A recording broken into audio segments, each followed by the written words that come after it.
Oline once again, and Sally regards to all who care and dare to listen. I'm here on the 2nd of December 2022 to tell you something about the state that you're in, the state of your presumed reality. Now, it might be clear by now to some people, to some cads out there, that a good part of what I say and teach, or try to teach, comes from my experiences in what I call experimental mysticism, which is just a fancy way to describe explorations of the paranormal and the supernatural. And of course, you may have noticed that the way I talk about those phenomena, which is entirely based on direct experience and not theory, is different from the way that others might use those terms: paranormal, supernatural, psychic phenomena, or altered states, also called non-ordinary reality. So I have devoted a lot of my life to the exploration of non-ordinary reality. And one conclusion that I can draw from that is that you are living already in non-ordinary reality. But what do I mean by that? Well, I mean that you are living in a state of awakened and enlightened awareness which evades you. The true nature of it, the true dynamic of it, evades you. And that happens for two reasons. One, because you are not provided, passive voice, because it so happens that no one tells you about the non-ordinary reality that you are already in. And the second reason is due to the fact that there is interference in your ability to conceive, perceive, and directly experience the non-ordinary reality that you are already living. So my intention in this talk is to clarify this matter to the best of my ability. You may have noticed that recently I had a conversation with Per Shapiro in Sweden about the trendy topic of simulation. And I pointed out in that talk that I consider that those who are claiming we are living in a simulation, such as David Icke, Elon Musk, who is the founder of simulation theory, I don't know, someone called Nick Bostrom, and many, many others, including the authors of a recent article in Scientific American, which is neither scientific nor American. I pointed out that, for instance, David Icke has contributed enormously to the exposure of the evil tactics of deceit, gaslighting, propaganda that have been perpetrated on this planet going on several centuries now. And insofar as his research in that area as an independent investigator are evidence-based, they're quite valid. But when it comes to talking about other dimensions, or the paranormal, or altered states, I don't see that any of these characters have the qualifications to speak about those matters.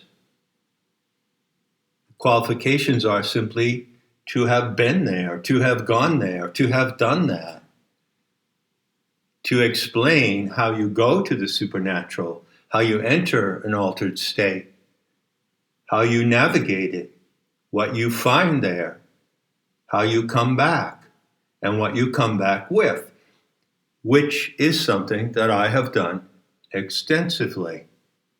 So I do make the claim of being in a singular and outstanding category of teacher in that respect. And you can take it or leave it. But whether you believe or wish to play along with what I say about my experiences in experimental mysticism, it stands as a testimony of one man's experience. And if it benefits you, great, that is my intention. That is always my intention, to benefit you. So in this talk, I want to return to the subject of the mysteries. Now, the mysteries, capital M, is a vague term in scholarship, and it refers to some kind of cultic activity that was performed in ancient times. But in fact, the record shows that scholars who investigate the mysteries don't really know what happened there, because those who participated in the mysteries didn't leave evidence, or if they did leave evidence, which I believe they did, it has been destroyed or suppressed.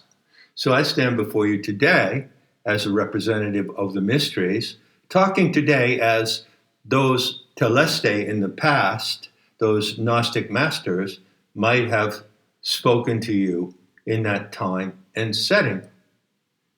So I speak about what was learned, what was to be learned and discovered in the mysteries, and I attempt to bring it into a context that is relevant and instructive in a contemporary way.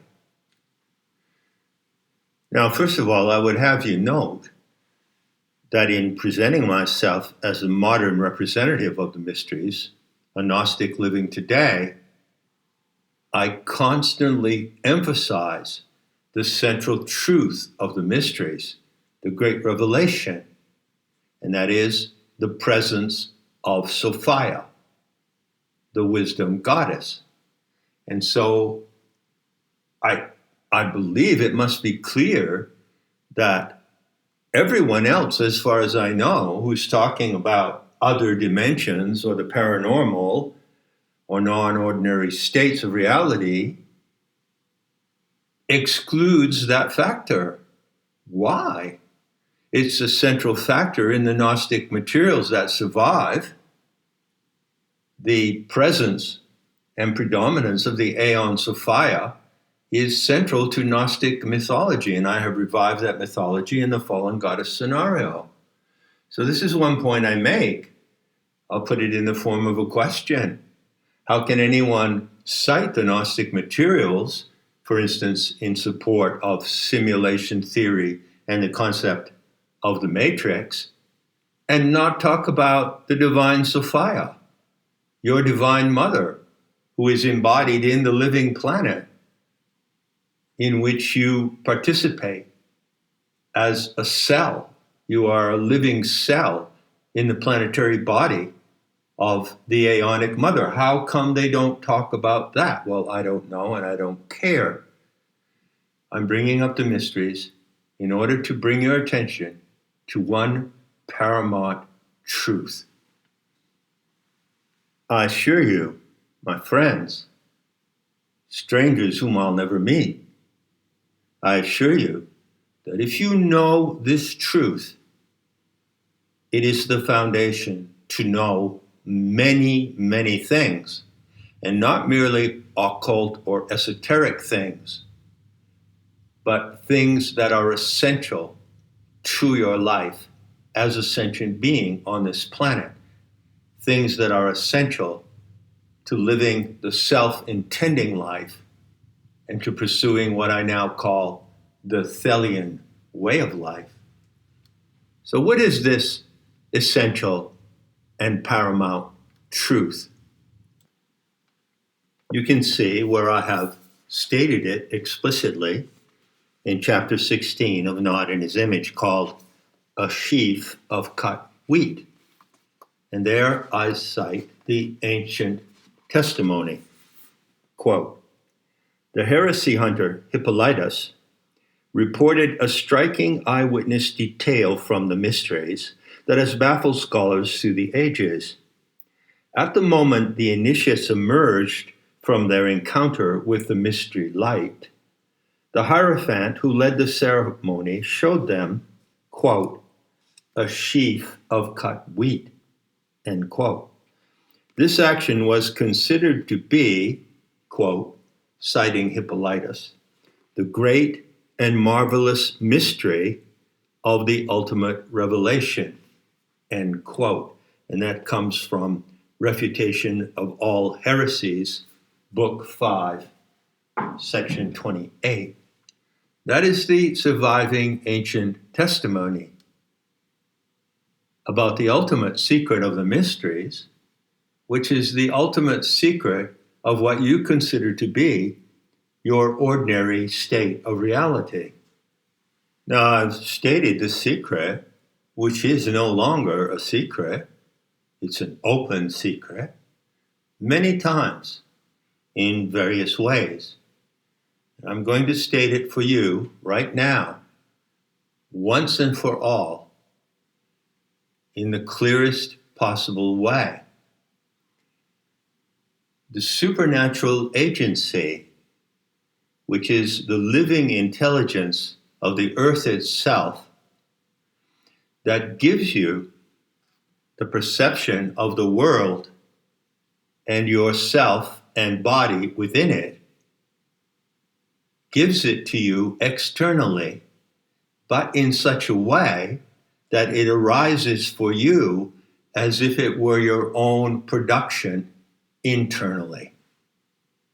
And I might add, emphatically, that that is not an illusion. It's simply a way in which the source of your life reveals itself to you so that you can own the perception of being alive, having a self, as if you produced it internally. Therefore, you can work with it. You can be autonomous.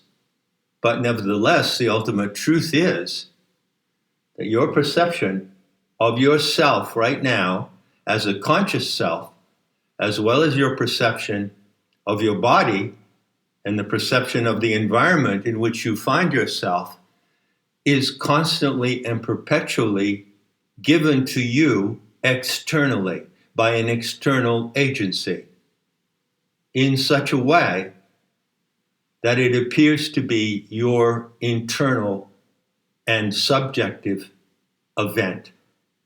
So that event that you are in, which you call your life, having a body, being an animal able to perceive and sense the world, that event is in fact an altered state.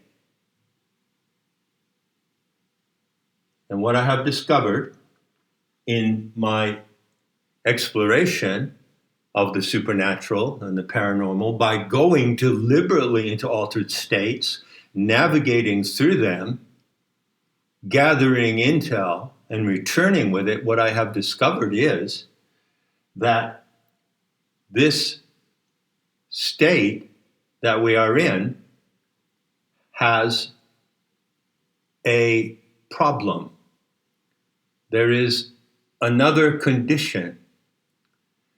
If you can accept that your perception of the world comes to you from the agency that supports the world, that is to say, nature, your perception of the world comes to you from nature, as if it were your own, arising within. If you can accept that, then I invite you to consider the description of two vectors. You have two vectors coming into you which project upon you and within you the totality of your sense of what is real. One of those vectors is the vector that comes from the living intelligence of the earth. The other vector comes from something that Castaneda called, what did he say? Extraneous forces. So there are two forces, two force vectors beaming in on you all the time.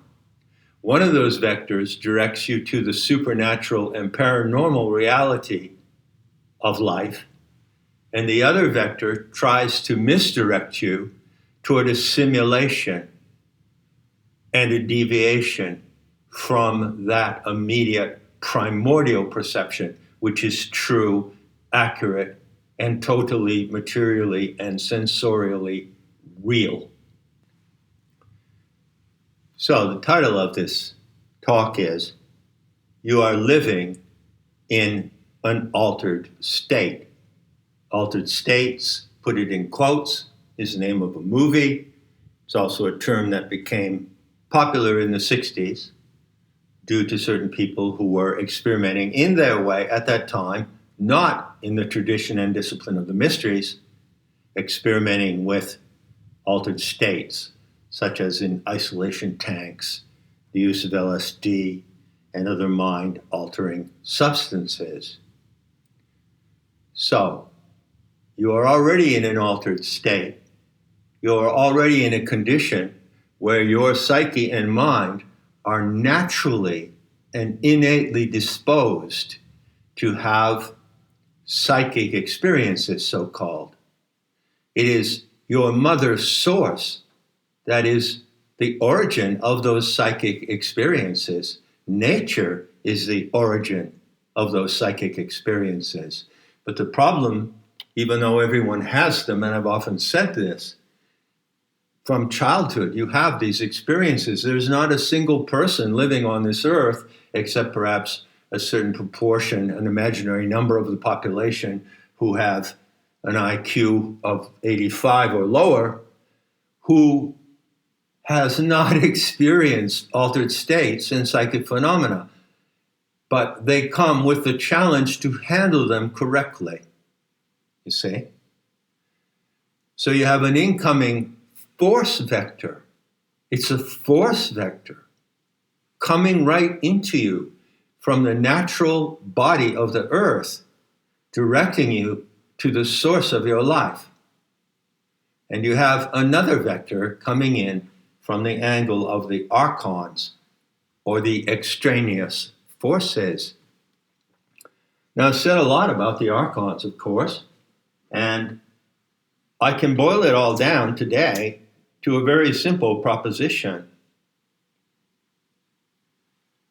In any circumstance and in any degree where you find yourself dependent upon IT, you are in the archontic matrix. If you use a smartphone to run your life, to communicate with people, if you refer to social media to find out what's going on in the world, if you listen to the propaganda coming from the mainstream media, and a lot of bad propaganda coming as well from the opposition media, so-called, you are in the archontic matrix. There's nothing mysterious about it. You're in the world of simulation. You're in the world of simulation listening to me now because you're not hearing my voice, are you? You're hearing a replication of my voice. And so simulation means replication. But as I said in my critique of simulation theory, you cannot have replication without having the original. You cannot have a recording of my voice like you're listening to now without having the original agency and material instrument of my voice. Isn't that clear? So the archontic matrix is very real. And although it has a paranormal and extraterrestrial source, it is manifesting in all kinds of obvious and ordinary ways. Any dependence whatsoever on IT devices of simulation places you under the force vector of those extraneous forces. Whereas your direct experience of your own body and all its natural functions, including its pleasure function, its ability to feel pain, its ability to use the 5 senses or more, all of that belongs to the natural matrix of the aeonic mother. And from the aeonic mother, from the planet, not somewhere beyond the planet, from the planet, you experience the incoming vector of her forces that draw you and hold you in an altered state. And you can be in an altered state in ordinary reality. I guarantee you, I'm in such a condition all the time. So if you look at me and watch me, if you were my presence in 4D, you would see that I just act like an ordinary person. But at the same time, I am in a non-ordinary state of consciousness. Why? Because I am directly aware of the incoming force vector of the power source of everything that lives in the natural world. And you can be too. That is the practice of planetary tantra. There's a practice for achieving that state of direct and immediate attentiveness and interaction with the force vector coming from your source. Clear enough? And finally, in wrapping up this talk, I'd like to make 2 more points. There's a term from psychiatric studies which is becoming trendy. It's becoming en vogue lately. And there are a couple of versions of this term, but one of them is, let's see, mass psychogenic illness, MPI. I believe the variation of that term, which started to come into the exopsyche, which is a fancy word for the realm of things that can be discussed openly in public, mass entrainment psychosis. Well, you see, that's it. That's the definition.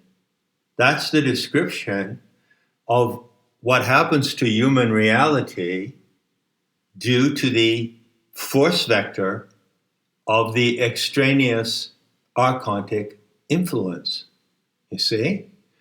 Now we're at the end of Kali Yuga, and one of the obvious, undeniable effects of this period of time we're going through is that mass numbers of people in the world are succumbing to mass psychogenic illness.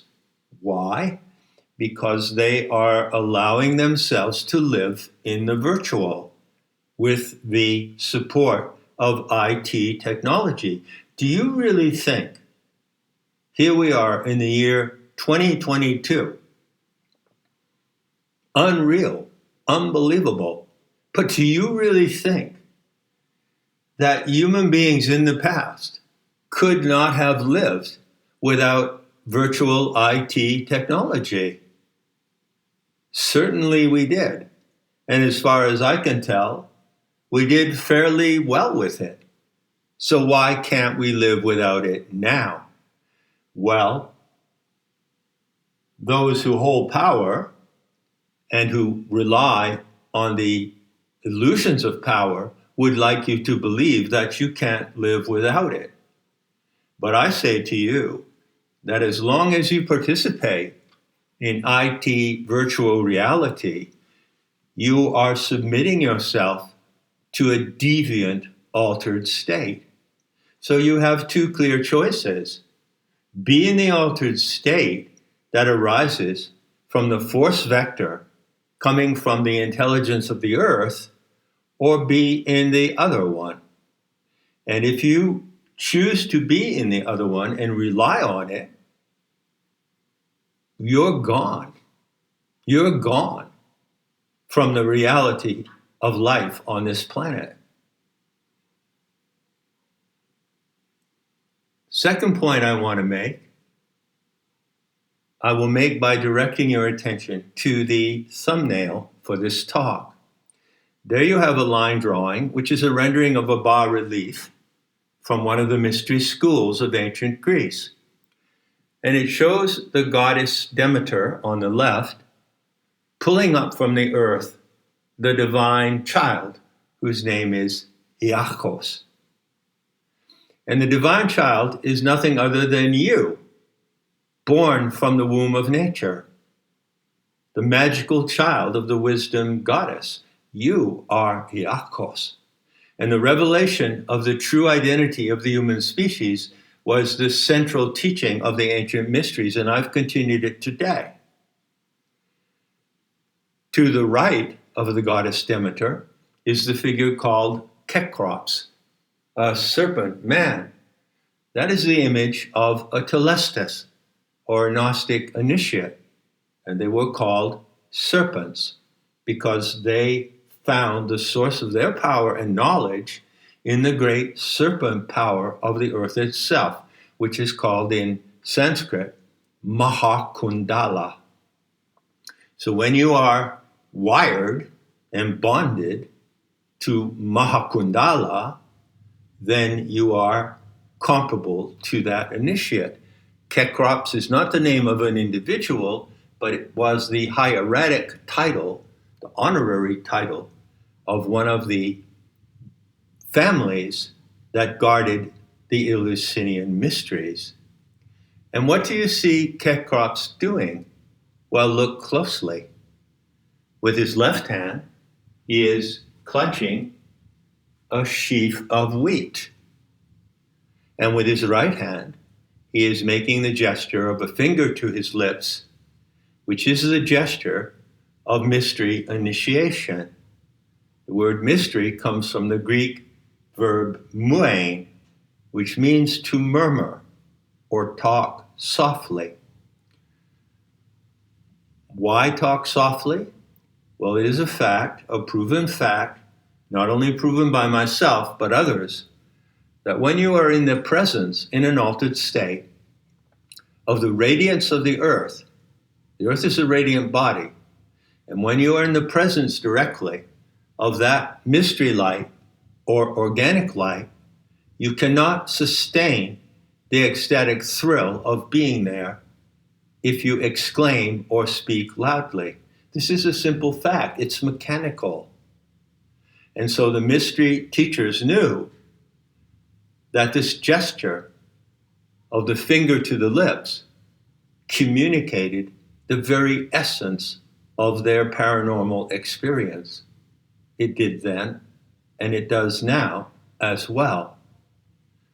Finally, I would say that there is absolutely no doubt whatsoever that genuine initiates who were not deviant and deluded in ancient times used the power of psychotropic plants to enter altered states.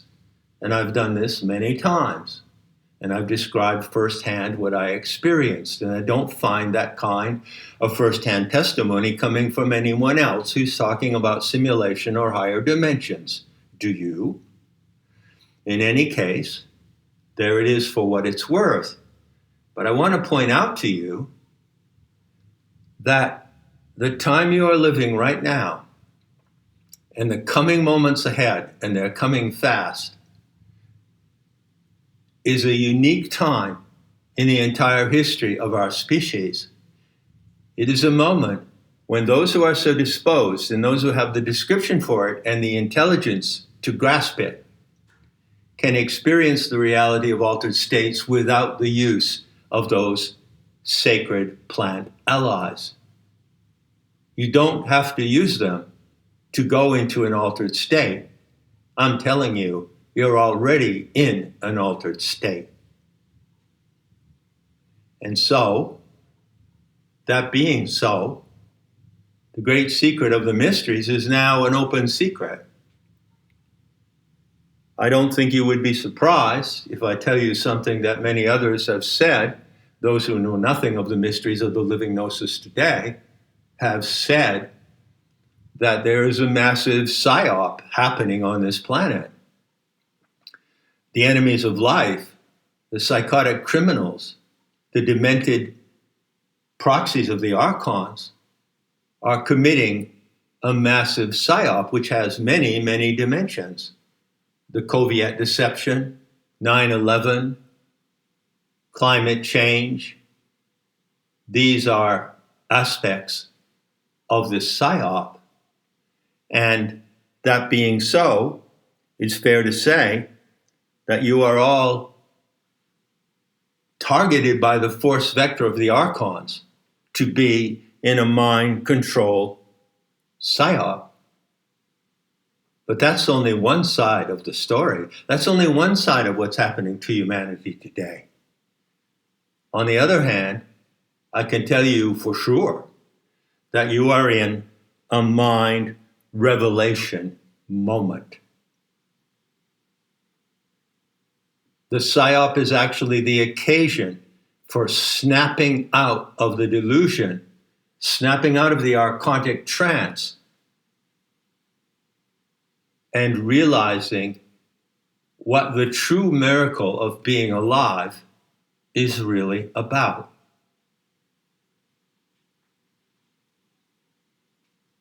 So you don't have to be a victim.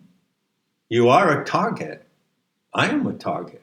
We're all targets, unless we're on the end of the perpetrators, and they in their own way are targets. And it's becoming more and more clear that their psychosis is taking them down. But you don't have to be a victim of mass psychogenic illness. And you don't have to feel compassion or the least bit of concern for anyone who is. All you have to do, if you want to, is look after yourself and look at what you really have and realize that this moment is the epic turning point, not only in your life as an individual, but in the life of the human species as a whole. Enough said, and I'll be seeing you in the beauty to come.